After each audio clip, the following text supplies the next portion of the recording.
Bienvenue au résumé des sessions d'exploration pour les résolutions de la Conférence mondiale de 2023.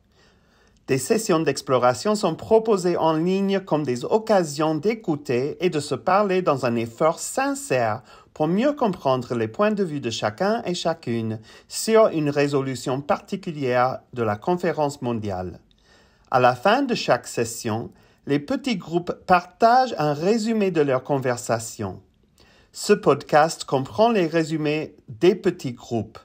Pour plus d'informations sur les sessions d'exploration ou sur les résolutions, rendez-vous sur www.cofchrist.org et cliquez sur l'onglet en haut de la page qui dit « Rejoignez-nous pour la conférence mondiale du 22 au 28 avril 2023 ».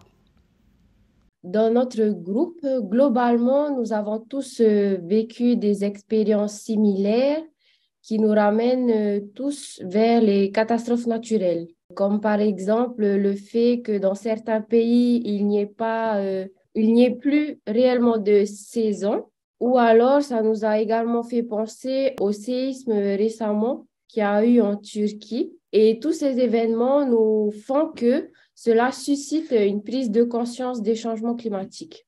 Ensuite, pour la deuxième question, cette résolution pourrait permettre de venir en aide à certains pays, comme les pays d'Afrique, qui actuellement subissent de plein fouet les conséquences du changement climatique, et également pour certaines îles du Pacifique qui seront fortement touchées par les montées des eaux. Ensuite, une question a été soulevée. On se demande pour quelles raisons les deux questions ont soulevé cette résolution. Pour la troisième question, les difficultés pour nous, ça serait de devoir changer nos habitudes et notre façon de consommer. Et le fait que nous soyons réunis ce soir, c'est déjà un premier pas pour chacun. Et cela démontre notre volonté de vouloir changer nos comportements. On se dit, façonné par cette réseau, alors, on a tous des expériences de vie, nos proches, nos familles, et ce qui façonne notre point de vue pour cette résolution, c'est bien sûr nos enfants, nos petits-enfants et tous ceux qui vont venir tous ceux qui vont venir après. Et donc, la voiture électrique est un moyen pour traiter ce sujet de l'urgence climatique, aussi bien que le tri des déchets et bien d'autres encore. Et pour nous, aujourd'hui, alors nous particulièrement qui vivons ici dans le Pacifique, on est d'autant plus concernés par ce sujet parce que justement, le fait de vivre sur une île, on est plus en proie à la montée des eaux. Donc, le sujet de l'urgence climatique nous concerne également. Si notre choix, est-ce qu'il peut être bénéfique et est-ce qu'il peut avoir des impacts sur l'avenir, on pense que cette résolution vaut la peine de ces impacts, puisqu'elle permet aussi de responsabiliser chacun des membres pour l'avenir de tous de nos pays respectifs du monde entier.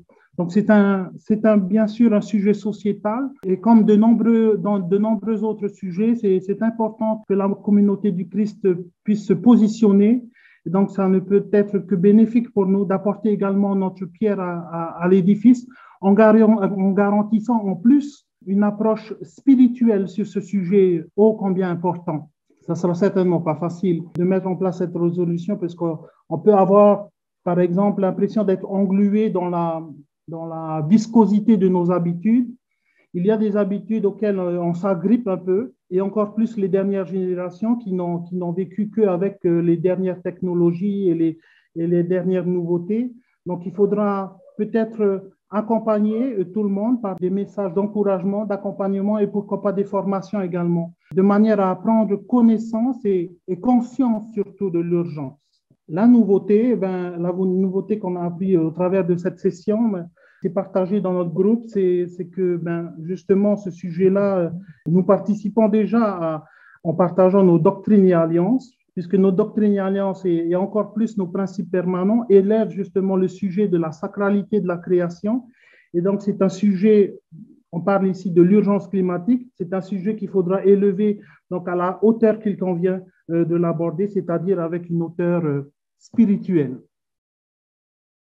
Donc voilà, ce qui nous a touché pour la première question sur différentes périodes, c'était toutes ces pollutions que nous pouvions constater. Alors ça va des îles jusqu'à ce que nous voyons aussi ici en métropole. Il y avait notamment une pollution qui était très courante à l'époque. C'était que quand les bateaux de deux armées se croisaient, pour s'invectiver, ils s'envoyaient des ordures. C'est-à-dire ils lâchaient des ordures du bateau par-dessus bord. Et un jour, il y avait eu une bande baleine à passer entre ces deux bateaux et eux qui se donnaient des insultes en s'envoyant les ordures à l'eau, quoi. Ça faisait que du mal à l'eau et pas ni à un commandant ni à l'autre. Et puis toute cette pollution qu'il y a autour des atolls, on voit aussi bien des batteries que des gamelles, que des voitures, que voilà plein de choses qui sont polluantes et qui attaquent le récif, quoi, qui polluent vraiment. Ça fait prendre conscience aux gens.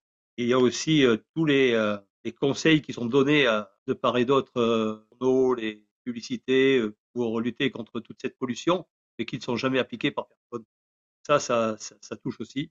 Le message de l'Église sur la sacralité de la création est en phase avec cette résolution et doit être porteur de ce message. Nous sommes aussi impactés de plus en plus par tous ces sujets de pollution. La fonte des glaces qui, au pôle sud comme au pôle nord, font augmenter le niveau de l'eau et risquent d'ensevelir, de submerger les atolls, comme c'est déjà le cas dans certains points. Et là, il est important de faire prendre conscience à tout le monde, et la communauté du Christ a son rôle important, un rôle important à jouer, ce rôle missionnaire pour passer ce message de prise de conscience vers les membres et vers le monde entier, en s'aidant des communautés qui voudront bien se joindre à elles. Je crois que tout seul, ça va être quelque chose d'un peu difficile. Alors, une des difficultés qui sera à prendre en compte, je pense, c'est de faire passer ce message, voilà, c'est ce que je viens de dire, en s'unissant avec toutes les dénominations religieuses, faire grandir et passer le message. Si on le fait tout seul, on n'est rien. Si on s'unit avec tous ceux qui sont en charge de cette sacralité de la création, je pense que le message sera plus fort. Il faut qu'on arrive à toucher les grands de ce monde, qu'ils prennent conscience de leur erreur de vouloir inventer, transformer et vendre de quoi détruire le monde qui nous accueille. Et à nous de vouloir changer notre mode de vie et de consommation. Parce que en cédant à toutes ces publicités que nous voyons, nous achetons, nous jetons, nous consommons, nous jetons, et nous ne faisons pas attention à tout ce que nous entassons. Et ça, en tant que membres, nous devons faire prendre conscience à notre voisin, famille, de ce geste qui va commencer à détruire le monde sur lequel nous vivons.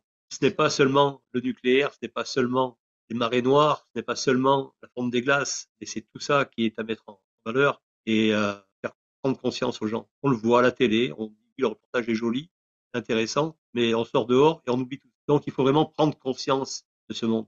Et même pour venir parler de ça à la conférence, on va prendre un avion, on va prendre des voitures, on va consommer sur place, et là, il faut faire attention. On doit être conscient.